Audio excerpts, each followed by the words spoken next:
অপরিচিত থাকাটাই বোধহয় ভালো, কারণ পরিচয়ের সাথে ঘনিষ্ঠতা বাড়ে, তৈরি হয় সম্পর্ক, আর সম্পর্কের মাঝে জন্ম নেয় অধিকারবোধ। সেই অধিকারবোধ থেকে শুরু হয় আপন ভেবে অভিযোগ করা, অতঃপর সেই অভিযোগের শেষ হয় ছোট্ট একটা ভুল বুঝাবুঝির মাধ্যমে। হঠাৎ করে সেই অধিকার হারিয়ে যায় কোনো এক কালবৈশাখীর ঝড় আসার মতো দমকা হাওয়ায়।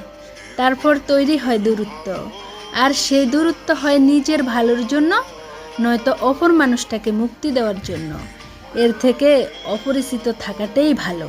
না থাকুক ভালোবাসা, আন্তরিকতা, তাতে অন্তত একে অপরের প্রতি ঘৃণা জন্মাবে না, দূরত্ব সৃষ্টি হবে না।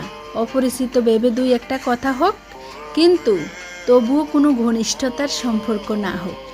তুমি বন্ধু ধরবে পর মানুষের হাত, আমার বুকে আসবে